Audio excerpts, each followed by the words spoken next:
आज की क्लास का पहला सवाल आपके सामने है। पूछते हैं the select the most appropriate option to substitute the underline segment in the given sentence. आपको सब्स्टिट्यूट करना है किसको? ये जो वर्ड इन्होंने दिया है साइनिकल। पहली चीज आपको ना ये वर्ड्स के अगर मायने पता है और उस दिए गए सेंटेंस के कॉन्टेक्स्ट में वो कैसे फिट हो रहा है, अगर इस चीज के बारे में आप आइडेंटिफाई कर लेते हैं ना, तो फिर देखो ज्यादा कुछ बचता नहीं है। जो वर्ड इन्होंने यहां पर दिया है क्या है? साइनिकल। इसका मतलब क्या होता है? इसका मतलब होता है ये बिलीव करना कि जो लोग हैं वो क्या है, मोटिवेटेड है प्योरली अपने सेल्फ इंटरेस्ट से। ठीक है, यानी कि जो ह्यूमन सिंसैरिटी होती है या फिर इंटीग्रिटी होती है उसको लेकर डिस्ट्रस्टफुल होना। आप लोगों को ये लगता है कि सामने वाले आदमी जो है ना वो सब अपने बारे में सोच रहा है, तो अगर आप ऐसी बिलीव रखते हैं अपने अंदर तो आप क्या है? साइनिकल है। आप संदेह कर रहे हैं कि ये आदमी कुछ ना कुछ अपने लिए इसमें इंटरेस्ट ढूंढ रहा है। अब एक बार हमें सेंटेंस पढ़ना होगा कि क्या इस सेंटेंस के अंदर ये वाला जो वर्ड है वो सही जाएगा। तो इन्होंने सेंटेंस दिया, the cynical investors believed in every word the analyst said. तो यहां पर जो वर्ड आना चाहिए वो ऐसा वर्ड होगा कि वो जो इन्वेस्टर्स हैं उन्होंने बिलीव किया हर वो शब्द जिसको एनालिस्ट ने कहा। तो अगर मैं बात कर रहा हूं ऐसे कॉन्टेक्स्ट की जहां पर मैं बिलीव करूं, जबकि ये जो शब्द है साइनिकल, ये आपको क्या बताता है कि सामने वाला आदमी कुछ ना कुछ गलत कर रहा है या फिर वो अपने बारे में सोच रहा है। तो मैं कैसा इंसान हूं? एक संदेहवादी इंसान हूं। लेकिन यहां पर तो जो भी एनालिस्ट कह रहा है उसके हर शब्द में ये जो इन्वेस्टर से ये बिलीव कर रहे हैं, इसका मतलब ये हो गया कि ये इसके अंदर जो वर्ड आएगा वो ऐसे लोग होंगे जो कि दूसरे लोगों की बातों में आसानी से बिलीव कर रहे हैं।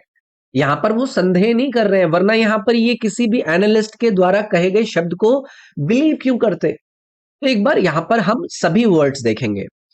पहला जो वर्ड इन्होंने दिया है वो दिया है क्रेडिबल। क्रेडिबल का मतलब क्या होता है? जिसको आप बिलीव करने योग्य समझते हैं।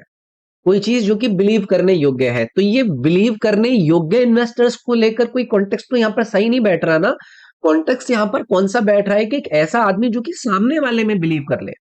सामने वाले में बिलीव करने को लेकर देखो यहाँ पर एक वर्ड आपको दिया गया है, क्रेडुलस। क्रेडुलस का मतलब होता है जब आप रेडी रहते हैं कि सामने वाला जो भी कह रहा है वो सही कह रहा है। तो क्रेडुलस का मतलब हो गया जिसको मैं हिंदी में कह दूंगा अति संवेदनशील। अति संवेदनशील इस कॉन्टेक्स्ट में कि मैं रेडी हूं कि भाई मैं कोई भी चीज मुझे आप बोलोगे मैं उसमें बिलीव करूंगा। जैसे कि बच्चे होते हैं तो बच्चों को हम क्या कहते हैं कि बच्चे कभी कभार क्रेडुलस होते हैं और वो जो फेरी टेल्स उनको सुनाई जाती है उसमें वो बिलीव कर देते हैं। तो देखो मुझे पता है इस सवाल पर थोड़ा ज्यादा समय चला गया है, लेकिन ये वर्ड का कॉन्टेक्स्ट आप लोगों को समझाने के लिए इतना समय इसमें लगता। ठीक है, अगला है जी, हमें एंटोनिम पूछ रहे हैं। इस आपके अंडरलाइन वर्ड का एंटोनिम किसका है? रेलिवेंट। रेलिवेंट का मतलब क्या होता है कि कोई भी चीज है वो क्या है? क्लोजली कनेक्टेड है ना? किससे क्लोजली कनेक्टेड है? जो भी आपने किया है या फिर जिस चीज को भी आप कंसीडर कर रहे हैं, मतलब प्रासंगिक हो। जो प्रसंग है, जो रेलिवेंसी है, उससे लेकर ये रिलेटेड हो। अभी तो हम कहते हैं कि भी जैसे कोई भी व्यक्ति है, किसी भी टॉपिक का डिस्कशन चल रहा है और उस आदमी ने कोई अपने कमेंट दिए, तो हम ही कहेंगे कि अगर उसके कमेंट आपके उस डिस्कशन का जो टॉपिक है उससे रेलिवेंट है, यानी कि उससे संबंधित है, उस प्रसंग पर आधारित है, तो मैं ये कहूंगा कि इस आदमी के जो कमेंट है वो क्या है? हाईली रेलिवेंट है। मतलब जो प्रसंग हम डिस्कशन कर रहे हैं, जो डिस्कशन हम कर रहे हैं उससे संबंधित है, तो इसका मतलब होता है रेलिवेंट। इसका उल्टा मुझे ढूंढना है, तो कोई ऐसी चीज होनी चाहिए जो कॉन्टेक्स्ट है उससे उसका रेलिवेंसी ना हो, उससे उसका कोई लेना देना ना हो। तो देखो यहाँ पर पहला वर्ड इन्होंने दिया है सुटेबल। सुटेबल का तो मतलब होता है कोई चीज जो कि उपयुक्त है, राइट है, एप्रोप्रिएट है किसी भी पर्टिकुलर पर्सन के लिए, किसी भी पर्पस के लिए या फिर किसी भी सिचुएशन के लिए। तो ये इसका एंटोनिम नहीं बनेगा। दूसरा वाला वर्ड देखो यहाँ पर दिया हुआ है इनएप्रोप्रिएट। इनएप्रोप्रिएट का मतलब क्या होता है? कोई चीज जो कि क्या है? अनुचित है, जिसका कोई लेना देना ही नहीं है। आप जिस चीज को रेफर कर रहे हैं उसको लेकर वो सुटेबल ही नहीं है, प्रॉपर ही नहीं है। तो एक तरफ तो आप रेलिवेंट की बात कर रहे थे जहां पर आपके डिस्कशन से संबंधित किसी के कमेंट्स को आपने संबंधित बताया था, प्रासंगिक बताया था, रिलेटेड बताया था। और दूसरी तरफ आप इन एप्रोप्रिएट बातें कर रहे हैं, मतलब आप उस सिचुएशन के साथ संबंधित बात ही नहीं कर रहे हैं, आप इनएपुरेट यानी कि अनुचित बात कर रहे हैं। तो ये जो रेलिवेंट और इनएपुरेट दोनों वर्ड है वो आपके यहाँ पर क्या रहेंगे? एक दूसरे के एंटोनिम रहेंगे। अब ये बाकी के वर्ड भी दिए गए। कंक्लूसिव का मतलब क्या होता है? कोई ऐसी चीज जिससे आप निष्कर्ष निकाल सकते हैं, जो कि आप लोगों के लिए डिसाइसिव होती है ना, आप लोगों को निर्णय लेने में हेल्प करती है, इसको हम निष्कर्षात्मक कह सकते हैं। इंट्रोडक्टरी का मतलब सबको पता है, कोई चीज जो कि किसी भी सब्जेक्ट का इंट्रो दे रही है, इंट्रोडक्शन दे रही है ना, उसको हम इंट्रोडक्टरी कहेंगे। फिर से एंटोनिम बताना है, इस बार आपको जो वर्ड दिया गया है वो दिया गया है लेथार्जिक। बहुत ही कॉमन सा वर्ड है, इसको ज्यादातर लोग यूज करते हैं जब वो सुस्त पड़ जाते हैं। मान लीजिए कि आप किसी जर्नी से आए, आप ट्रेन में ट्रेवल करके आए हैं और आपकी ये जो लॉन्ग और एग्जॉस्टिंग जर्नी रही है, इसके बाद आप क्या फील करते हैं? आप लेथार्जिक फील करते हैं। आपको मन नहीं करता है कि यार मेरा मन नहीं करता है, मैं बहुत दूर से चलकर ट्रैवल करके आया हूं, तो मतलब आप सुस्त हो गए हैं। इसको लेकर हम वर्ड सुस्त यूज कर सकते हैं। अब इसका ऑपोजिट यानी कि इसका एंटोनिम, एक तरफ तो आप सुस्त फील कर रहे हैं, दूसरी तरफ आप क्या हो जाएंगे? आप एक्टिव हो जाएंगे, यानी कि आप चुस्त हो गए हैं, आप सक्रिय हो गए हैं, आप किसी भी काम को करने के लिए रेडी हैं। तो ये एक दूसरे के क्या हो जाएंगे? यहाँ पर एंटोनिम हो जाएंगे। एंग्री का मतलब सभी को पता है, जब आप क्रोधित होते हैं। लैंग्विड एक वर्ड यहाँ पर आपका अच्छा दिया गया है, इसका मतलब होता है मंद।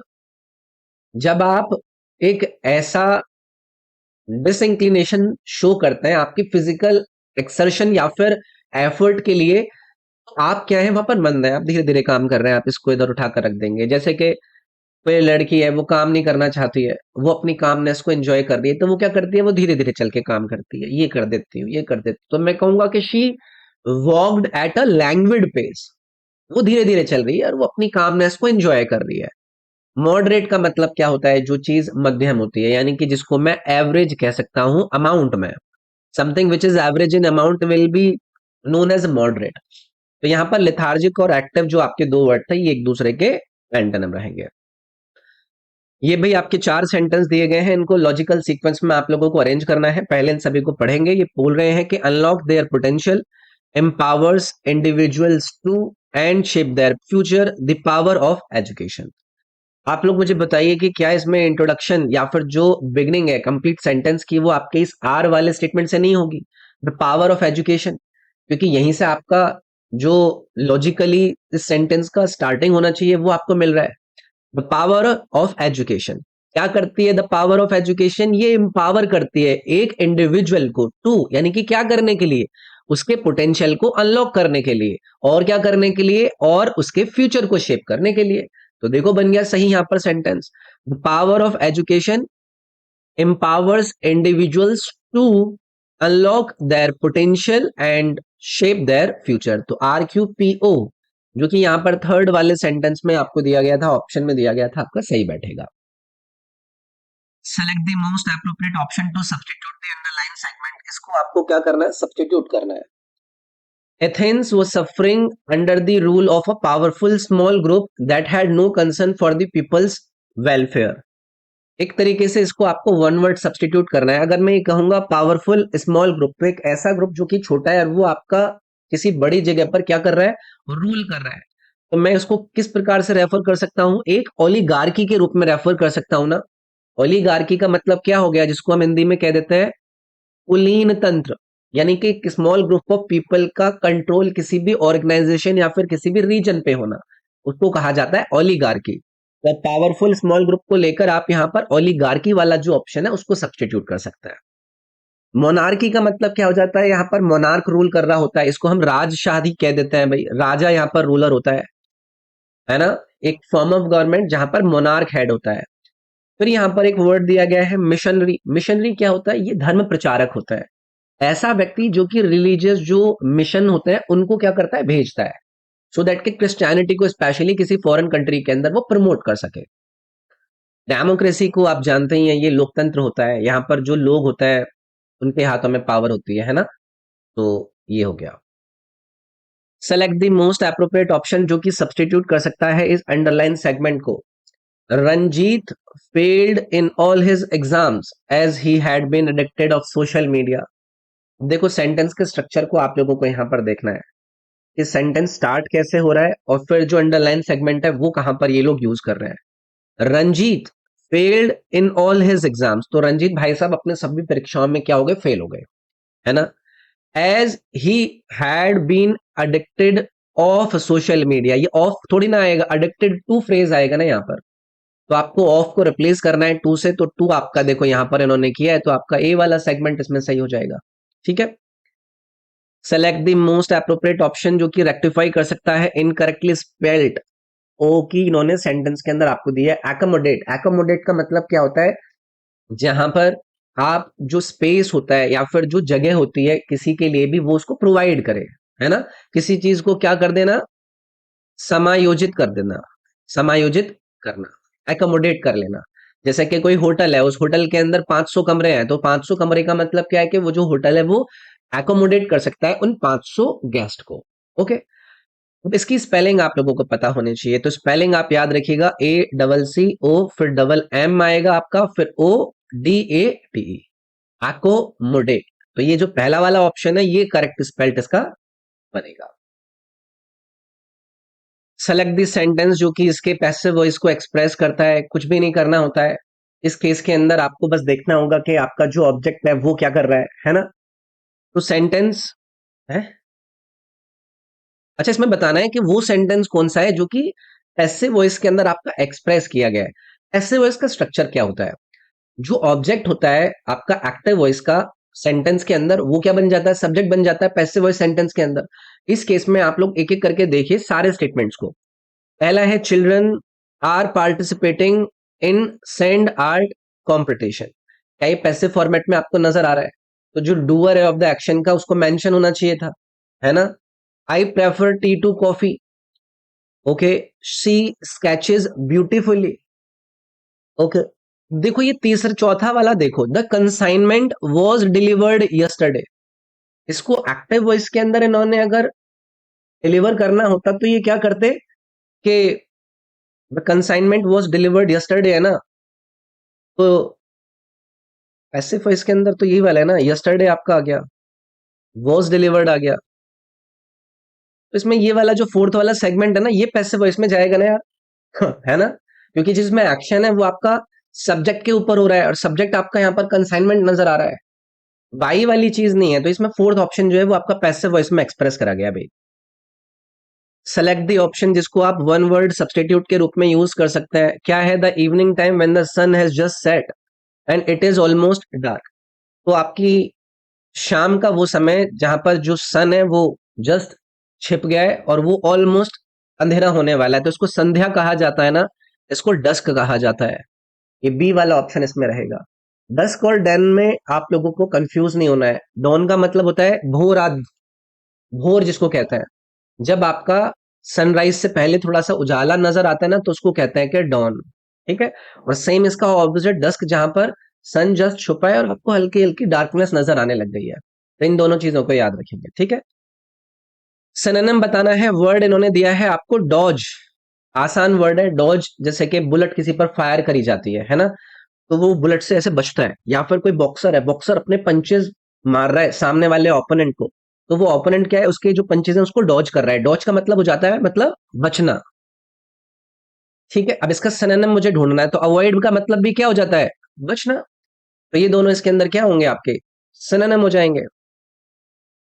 Select the option with the correct use of future tense, उस सेंटेंस को आपको चुनना है जिसमें फ्यूचर टेंस को सही तरीके से यूज करा गया है।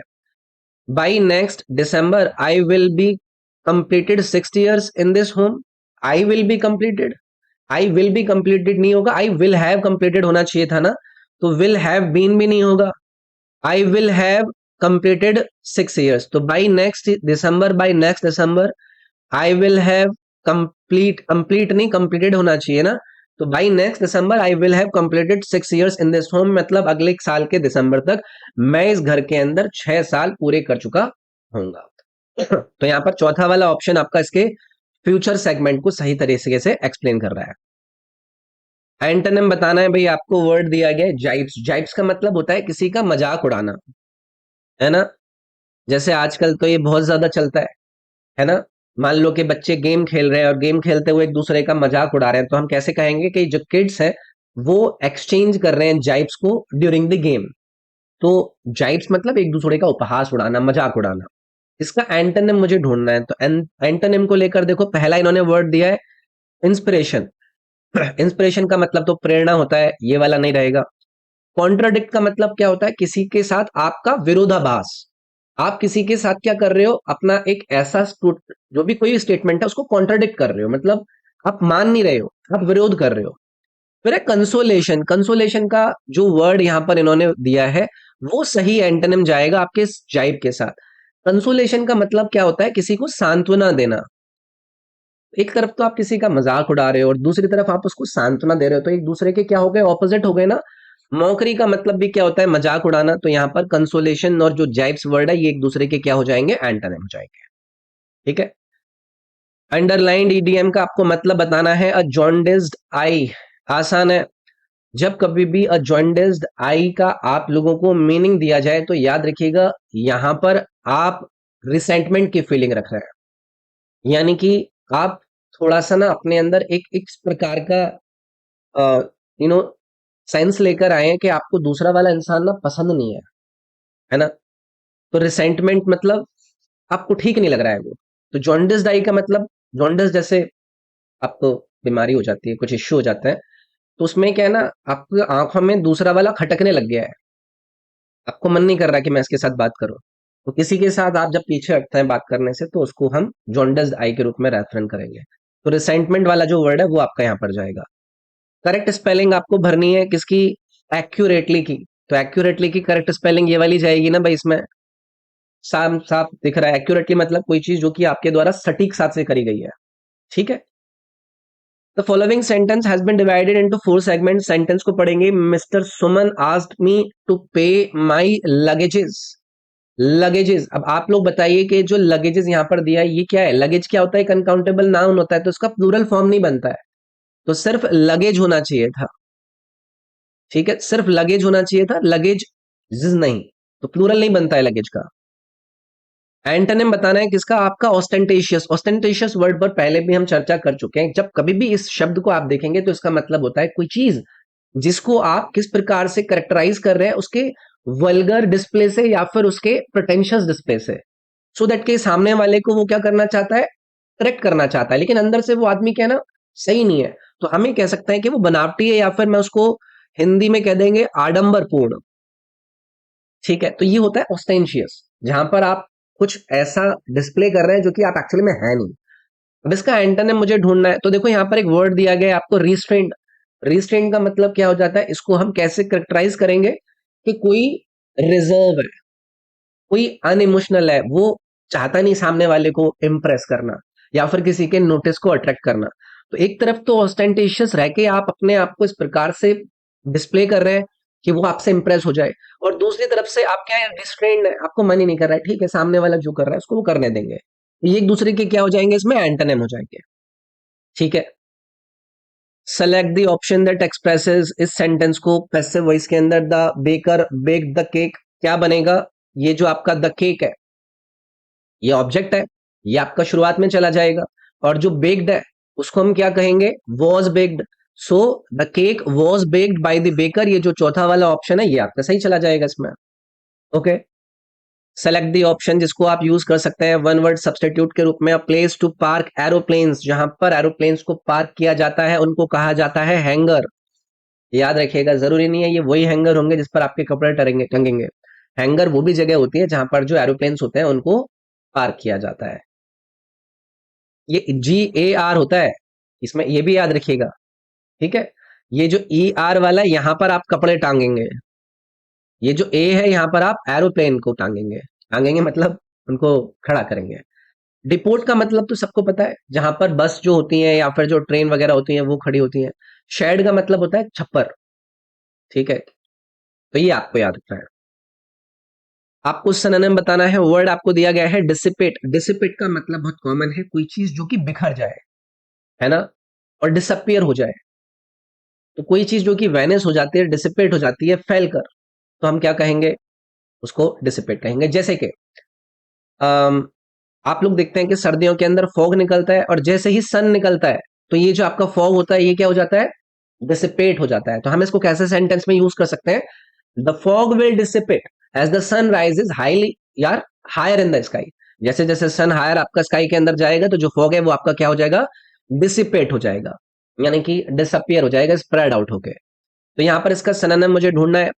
मलेशियस एक वर्ड दिया गया है, मलेशियस का कोई मतलब नहीं है। मलेशियस का मतलब होता है जिसमें आप किसी को हार्म करना चाहते हैं, आपकी जो इंटेंशन है वो किसी को हार्म करने की है, तो आप दुर्भावनापूर्ण मलेशियस कार्य करने का सोच रहे हैं। हेस्ट एक बहुत ही कॉमन शब्द है जिसमें आप जल्दी करते हैं, है ना, कि आप बहुत ज्यादा अर्जेंसी दिखा रहे हैं कि मेरे को जल्दी करना है। एक वर्ड यहाँ पर इन्होंने दिया है ग्लोरियस, इसका मतलब भी आपको पता है, कोई चीज जो कि शानदार होती है उसको हम ग्लोरियस कह देते हैं, ठीक है। अब यहाँ पर एक चौथा वर्ड था स्पेंड। स्पेंड का मतलब क्या हो जाता है, किसी चीज को खर्च करना ना, खर्च करना। आप लोग मुझे बताइए कि क्या यहाँ पर आप अपनी मनी को स्पेंड कर रहे हैं या फिर आप अपने रिसोर्सेज को स्पेंड कर रहे हैं। तो ये जो रिसोर्सेज को आप स्पेंड कर रहे हैं, इससे आप क्या कर रहे हैं, एक लॉन्ग टर्म सस्टेनेबिलिटी को देख रहे हैं ताकि आप उसको सस्टेन कर पाए। तो एक तरफ आप किसी चीज को गायब कर रहे थे, खत्म कर रहे थे, दूसरी तरफ आप उसको सस्टेन कर पा रहे हैं स्पेंड करके, तो ये एक दूसरे के क्या हो जाएंगे, सिनोनिम नहीं हो जाएंगे। स्पेंड करना, डिसिपेट करना, खर्च करना, दोनों तरफ बिखर जाना या खर्च करना, तो ये दोनों सिनोनिम बनेंगे आपके इन चार में, करेक्टली जो बनेंगे। अंडरलाइन ईडीएम का मतलब बताना है ऑफ एंड ऑन। पिछली शिफ्ट्स के अंदर भी इस पर मैंने आपसे बात करी थी। ऑफ एंड ऑन का मतलब होता है कोई चीज जो कि पीरियडिकली आपकी होती है, वो रेगुलरली नहीं होती है, लगातार नहीं होती है, वो कभी कभार हो गई तो हो गई, समय समय पर। तो ये जो पीरियडिकली यहाँ पर आपका वर्ड दिया है, इसका मतलब आपका संबंधित हो जाएगा ऑफ एंड ऑन से, है ना। जैसे कि बारिश वगैरह पड़ती है पूरे दिन में, तो वो क्या होती है, तो बीच बीच में पड़ जाती है, तो हम उसको कहेंगे कि it rain of and on through out the day, कि पूरे दिन रुक रुक कर पीरियडिकली बारिश होती रही, समय समय पर बारिश होती रही। चलिए भी अब हम एंट्री करते हैं आपके इस क्लोज टेस्ट के अंदर। पहले हमें पैसेज पढ़ना होगा। The human development index is a summary of average accomplishment in important areas of human development, living a long and healthy life, being informed and having a good quality of life. The SDI is a geometric mean of the normalized for each dimension. The health component is by life expectancy by birth, while the education dimension is measured by the average number of years of schooling for individuals aged 25 and above, as well as the number of years of schooling for school age children. Human development index को description के रूप में यहाँ पर बताया गया है कि वो डिस्क्राइब करती है कि जो आपके अकम्प्लिशमेंट्स के मेजर्स हैं उसकी समरी को वो बताती है। तो चलिए देखते हैं क्या इसमें पहले वाले सेगमेंट के अंदर आएगा। HDI is a summary of compliments, is a summary collect of average accomplishment, involvement of average accomplishment, summary assessment या समरी रेजिमेंट। समरी असेसमेंट वाला सेंटेंस इसके अंदर सही जाएगा ना भाई। असेसमेंट का मतलब क्या होता है, जब आप किसी भी चीज के नेचर क्वालिटी को एस्टिमेट करता है, उसको इवेल्युएट करता है, तो is a summary assessment. C option इसमें जाएगा। दूसरा, summary assessment of average accomplishment in important areas of human development. Human development including living a long and healthy life, manifesting living a long and healthy life, exaggerating living in long healthy life, segregating living a long and healthy life. आप मुझे बताइए कि ये जो exaggerating है, कि भाई of average accomplishment in important areas of human development, ये क्या है, समरी के ऊपर बात कर ली। अब exaggerating living a long and healthy life, ये एग्जेजरेट जो शब्द मैंने यहां पर यूज किया, इसका मतलब होता है किसी चीज को बहुत ही ज्यादा बढ़ा चढ़ाकर बोलना। तो यहां पर जो इंक्लूडिंग है, तो इंक्लूडिंग लिविंग आपका सही नहीं जाएगा, ठीक है। मैनिफेस्टिंग मैनिफेस्टिंग लिविंग भी नहीं जाएगा, सेग्रीगेटिंग भी नहीं जाएगा। इसमें एग्जेजरेटिंग वाला सेंटेंस आपका सही जाएगा भाई, ठीक है। जाएगा या नहीं, एग्जेजरेटिंग नहीं जाएगा, इसमें आपका इंक्लूडिंग जाएगा। एग्जेजरेटिंग को नहीं करेंगे, इंक्लूडिंग करेंगे। एग्जेजरेट का कौन सा कॉन्टेक्स्ट इसमें सही जा रहा है, including living a long and healthy life, इसमें पहला वाला स्टेटमेंट जाएगा। तीसरा है भाई, कहां पर है तीसरा, the SDI is the geometric mean of the normalized contents for each dimension, indices for each dimension, glimpses या फीचर्स। तो एसडीआई एक ज्योमेट्रिक मीन है किसका, जो इंडाइसेस है आपके पास। इंडाइसेस का मतलब क्या होता है, ये स्टैटिस्टिकल इंडिकेटर्स होते हैं या फिर मेजर्स होते हैं जो कि इस सेंटेंस के कॉन्टेक्स्ट में सही जा रहा है आपका। Normalized indices for each dimension, ठीक है। चौथा, the health component is levitated by life expectancy, measured by life expectancy, expected या ट्रिगर्ड। तो मेजर कर रहे हैं ना हम तो इसमें, तो जो हेल्दी कंपोनेंट है या हेल्थ कंपोनेंट है, is measured by life expectancy at birth while the education dimension is measured by the, देखो यहां पर भी इन्होंने measured यूज किया था, ठीक है। आगे बढ़ेंगे, फिर है जी the average number of years of school for individuals aged above as well as the number of years, accompanied number of years, hypnotize number of years, neglected number of years या प्रोडक्टिव। तो ये जो productive शब्द है, क्या ये सही नहीं जा रहा है कि भाई किस प्रकार से जो एजुकेशन डायमेंशन है एचडीआई की वो इवेल्युएट हुई है। तो प्रोडक्टेड रेफर कर रहा है estimate number of years of schooling को, तो as well as projected number of years, है ना। तो यहां पर इवेल्युएशन हो रहा है ना एजुकेशन की किस प्रकार से चल रही है, तो प्रोडक्टेड नंबर ऑफ ईयर्स आपका यहां पर सही जाएगा।